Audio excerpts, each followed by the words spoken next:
Ever wish you could just, like, I don't know, get inside the head of a Roman emperor? Not just the battles and the statues, but like the real person. It's fascinating, isn't it? Totally. Well, get ready, because we're going deep into Meditations by Marcus Aurelius. His personal journal gives us a glimpse into this emperor's inner thoughts. And we are talking Emperor of Rome here, right?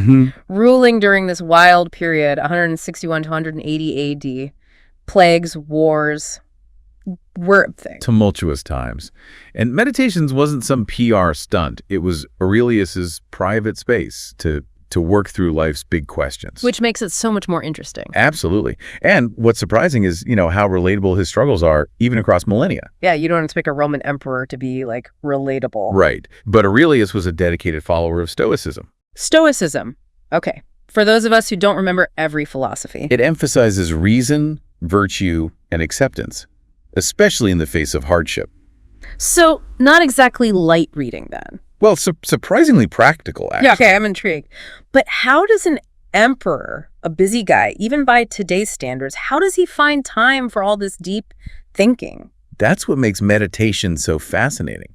We see him wrestling with these ideas, not as some, distant philosopher, but as a man dealing with real-world pressure. Right, real-life stuff. Exactly.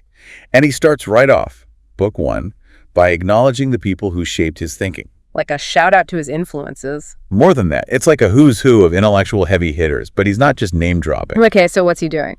Aurelius meticulously lists each person's qualities and how they influenced him, which, and this is key, it gives us incredible insight into his own values. Shows us what he admired.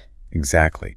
And where he felt he still needed work. For example, his father, Antoninus Pius, he gets a glowing review. Oh, yeah, Antoninus Pius. From what I've read, this guy was like Rome's ultimate get-it-done emperor. Not flashy, just effective. Exactly. And Aurelius admired his father's incredible work ethic, steady leadership, and above all, his humility. Humility. Yeah, which is interesting, right? This wasn't just a son praising his father. Humility, especially for someone in a position of power, was a cornerstone of Aurelius's personal philosophy. It's like he saw humility as this essential quality for a leader. Absolutely. And then there's Rusticus. He's the one who introduced Aurelius to the world of Stoicism. Okay, so this Rusticus guy, he's the Stoicism mentor. But this wasn't just book learning. Rusticus pushed Aurelius to really live it. To walk the walk. Yes. He challenged Aurelius to embody Stoic principles in his daily life. Not just talk about it, be about it. Which, let's be honest, is something we all struggle with. Oh, for sure. Aligning our actions with our beliefs, it's tough. And we can't forget the personal tragedies Aurelius faced. Like, he lost several of his children. Oh, man, that's rough. I mean, that's just heartbreaking. Tragically, yes. And this is where another figure, Apollonius, comes in. Okay. Aurelius credits him with reinforcing this Stoic ideal of maintaining self-control, even when, facing profound grief. Wow. I mean, it makes you wonder, did those deeply personal tragedies, did those experiences push Aurelius even further into his journal, into Stoicism, to find some kind of strength when everything felt like it was falling apart? It's like he's using Stoicism almost as a framework, for processing these incredibly painful experiences. Yeah. And it's those experiences, I think, that lead to some of the most enduring, like, timeless takeaways from Meditations. Okay, so timeless takeaways, but we're talking about a Roman emperor. What wisdom can we, with our modern problems, what can we actually use? Well, one of the biggest themes Aurelius keeps coming back to, it's this idea of the fleeting nature of life. Like, he constantly reminds himself, and us by extension, that our time is finite. Yeah, there's that river analogy he uses, right? Exactly. Time is like a river, always flowing, never the same. It's such a vivid image, and it highlights how easy it is to just get swept up in the day-to-day and lose sight of, the bigger picture. But it's not meant to be morbid, though. Right. It's a call to action, to focus on what truly matters, because our time here it's precious. Easier said than done, right? I mean, we're all bombarded with notifications and to-do lists. It's a constant battle. Yeah. And Aurelius, he gets that. He even offers some surprisingly practical advice for dealing with everyday life. Yeah. Even when it comes to other people. Oh, okay, like what? Give me an example. Well, he actually talks about dealing with, how should I put this, people who maybe haven't discovered deodorant yet. Okay, so not much has changed in 2,000 years. What'd he say? Just like avoid close conversations. Not quite. He challenges us to look beyond the surface level irritation. The smell. And remember that everyone, even the smelliest among us, is acting from their own level of understanding. That's a tough one. Right. So instead of getting angry or judgmental, he urges us to respond with understanding, maybe a little extra understanding in those cases. Yeah, a little extra understanding. It's like radical empathy, even when it's hard. Exactly, because compassion can be a really powerful tool, especially in those challenging situations. Yeah. And, Aurelius also talks a lot about the importance of contentment. Contentment. Which feels especially relevant today, don't you think? I mean, we're constantly bombarded with messages about wanting more, being more, doing more. It's like that saying, comparison is the thief of joy. 100%. And in Book 7, Aurelius, he directly challenges that. He encourages us to find satisfaction in the present moment in what we already have.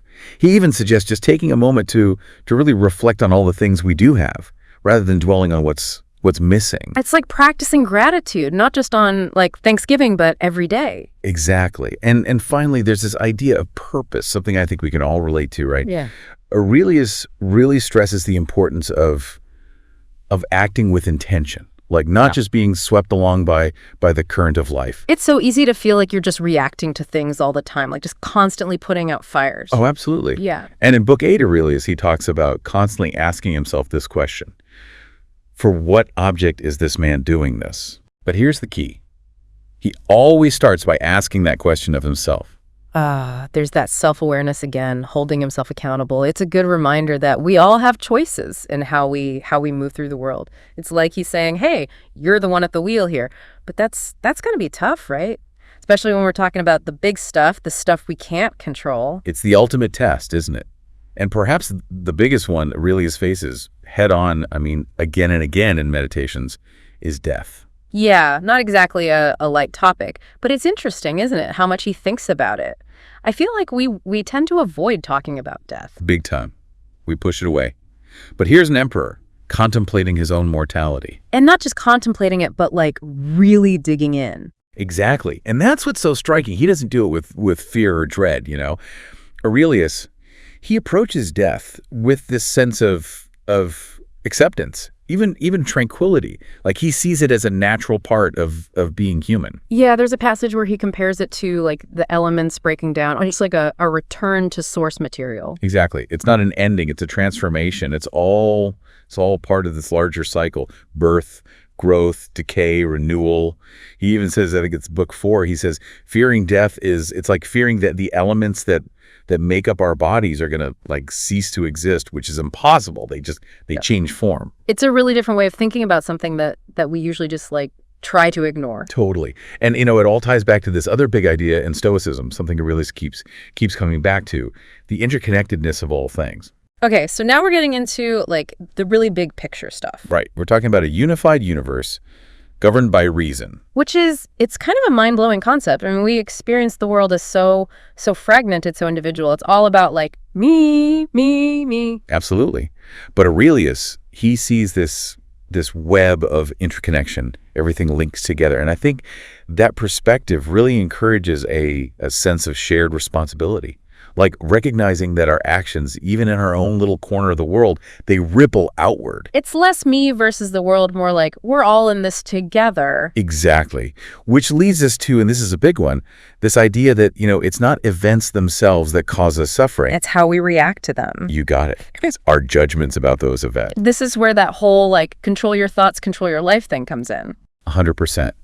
And Aurelius really digs into this idea, especially in Book 11. He argues that we actually have way more agency than we realize. Yeah. Not necessarily over what happens to us, but over how we respond to it. Okay.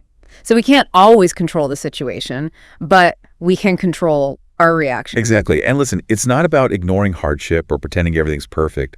It's about recognizing that we have a choice in how we frame those experiences, how we let them affect us. It's about building that inner resilience. Yes. And that's the beauty of Meditations. Yes. Because Aurelius, he's not presenting this unattainable ideal. Yeah. He admits his own struggles. He acknowledges his own shortcomings and how he struggles to live up to these Stoic principles. He's honest about it. And I think that's what makes him so relatable, even after all this time. He wasn't just this emperor. He was human, trying to figure things out just like us. Absolutely. And the best part is he shares those reflections with us. He gives us this incredible gift, a roadmap. And it's not a roadmap to a life without any challenges, but to a life lived with more intention, more purpose, and maybe, just maybe, a little more peace, even in the middle of all the chaos. So as you go about your day, think about it. What will you choose to focus on? How will you respond to those inevitable ups and downs? And most importantly, what will you make of this brief and precious life?